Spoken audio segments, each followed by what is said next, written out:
நான் ஃபரிதா. நான் உங்ககிட்ட ஒரு கேள்வி கேட்க விரும்புறேன். உங்க பேச்சு எல்லாத்தையும் நான் கேட்டுக்கிட்டு இருக்கேன். எல்லாத்தையும் நான் நல்லாவே புரிஞ்சுக்கிறேன். இருந்தாலும் நான் உங்ககிட்ட ஒரு கேள்வி கேட்க விரும்புறேன். நான் ஒரு தாய். என்னோட குழந்தைங்க வளர்ந்துகிட்டு இருக்காங்க. உங்களோட அகாடமில நல்ல பணி செய்றீங்க. நீங்க ஒரு டாக்டர். பல இடங்களுக்கு போய் சொற்பொழிவாற்றீங்க. உங்களுக்கும் குழந்தைங்க இருக்காங்க. உங்கள போல பலர் இந்த உலகத்துல உருவாவறதுக்கு உங்க பெற்றோர் உங்கள உருவாக்குறதுக்கு என்ன செஞ்சாங்க? ஆகவே என்ன போல தாய்மார்கள் பயன்பெறத்துக்கு குழந்தைங்கள எப்படி நல்லபடியா வளர்க்கணுங்கிற தகவல்கள நீங்க கொடுக்கணும்னு நான் கேட்டுக்கிறேன். தேங்க்யூ.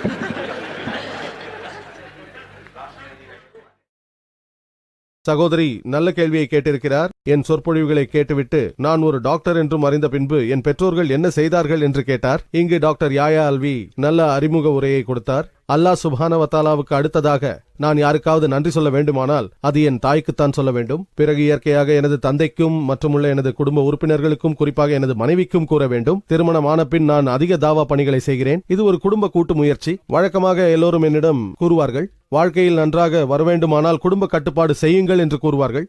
ஆனால் நான் கூறுகிறேன், நான் எனது பெற்றோருக்கு 5வது பிள்ளை.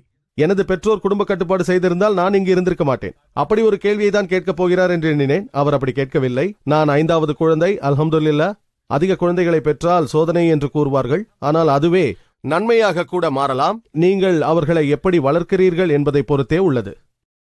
நான் கூறுவது என்னவென்றால், என் பெற்றோர்கள் அல்ஹம்துலில்லாஹ் அவர்கள் என்னை சுதந்திரமாக சிந்திக்க அனுமதித்தார்கள். அவர்கள் எந்த குறிப்பிட்ட சார்பும் இல்லாதவர்கள். எனது பெற்றோர் மார்க்க பற்றுடையவர்கள். ஆனால் அவர்கள் என்னிடம் எதையும் கட்டாயப்படுத்தவில்லை. ஆராய அனுமதித்தார்கள். ஆனால் அவர்கள் குர்ஆன் சுன்னாவை பின்பற்றுபவர்கள். ஆகவே அதில் அவர்கள் கவனமாக இருந்தார்கள். ஒரு குழந்தை தன் பெற்றோர்கள் நல்ல வழியில் இருப்பதை பார்த்து அது படிப்பினை பெறுகிறது. இந்த நிலையிலும் சில குழந்தைகள் பெற்றோர்களுக்கு இழுக்கு ஏற்படுத்திக் கொண்டிருக்கலாம். ஏன் சில நபிமார்களின் குழந்தைகள் கூட மோசமாக போனதை நாம் அறிந்திருக்கிறோம். அதுவும் இயற்கையானதே. தூய்மை மிக்க அல்லாவின் அருளின்றி எதுவும் முடியாது. அல்லாவின் உதவி தேவை, எல்லோருக்கும் தேவை, பெற்றோர்களுக்கும் அது தேவை. மேலும் நான் முன்பே கூறியது போல காரணங்களில் ஒன்று நான் குறிப்பிட்டேன். சூரா ஆல இம்ரான் அத்தியாயம் 3 வசனம் 160. அல்லாஹ் உங்களுக்கு உதவி செய்பவனானால் உங்களை வெல்பவர் எவரும் இல்லை. அவன் உங்களை கைவிட்டு விட்டால் அதன் பிறகு உங்களுக்கு உதவி செய்வோர் யார் இருக்கிறார்கள்? அல்லாஹ் உங்களை கைவிட்டு விட்டால் யாராலும் உங்களுக்கு உதவ முடியாது. எனவே முஃமின்கள் அல்லாவின் மீது முழுமையான நம்பிக்கை பூண்டு பொறுப்பேற்படுத்திக் கொள்ளட்டும்.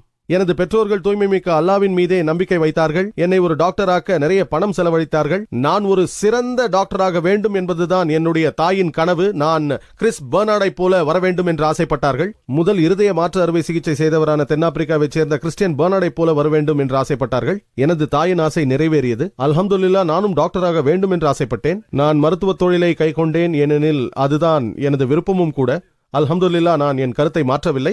ஏனென்றால் எனது முதல் கருத்து படிவம் டாக்டர் தொழில்தான் மிக உயர்ந்தது, அது மனிதர்களுக்கு சேவையாற்ற வாய்ப்பானது என்பதே.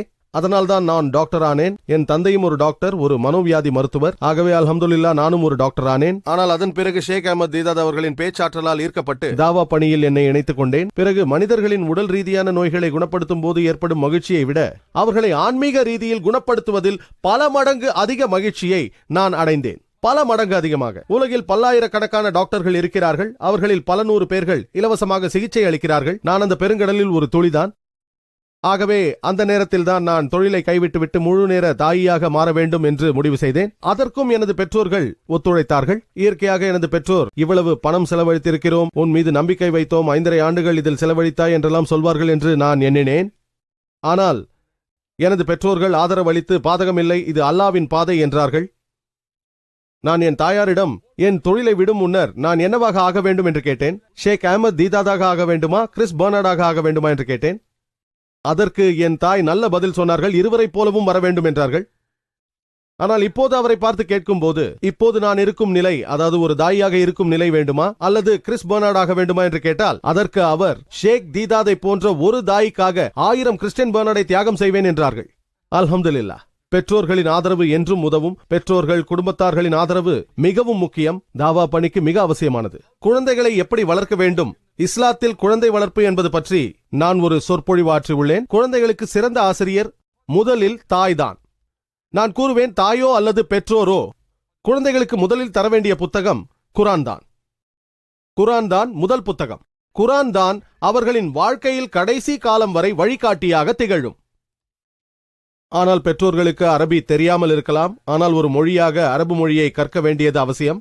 எனது சொற்பொழிவில் அல் குர்ஆனை அரபியில் படித்து அதனை புரிந்து கொள்ள வேண்டும். ஆகவே அரபி மொழி அறிவு அவசியம் என கூறியுள்ளேன். அரபி மொழி அறிவு இருந்தால் இஸ்லாத்தை இன்னும் நன்றாக புரிந்து கொள்ள முடியும். மேலும் இயற்கையாக எவன் அல்லாவின் பாதையில் முயற்சிக்கிறானோ, நீங்கள் தூய்மைமிக்க அல்லாவின் பாதையில் முயன்றீர்களானால், சூரா அன்கபூத் அத்தியாயம் 29 வசனம் 69 கூறுகிறான், எம்முடைய வழியில் முயற்சிக்கிறவனை நேரான வழியில் செலுத்துவோம். ஆகவே நீங்கள் முயற்சி செய்யுங்கள், நீங்கள் விரும்புவது நிறைவேறுவதை காண்பீர்கள். நேரான வழியாக இருந்தால் தூய்மைமிக்க அல்லாஹ் உங்களுக்கு நேரான வழியை காட்டுவான். முதலில் அல்லாவின் மீது நம்பிக்கை வைக்க வேண்டும், இரண்டாவது முயற்சிக்க வேண்டும், மூன்றாவது நுட்பம். இதுவே எனது பதில்.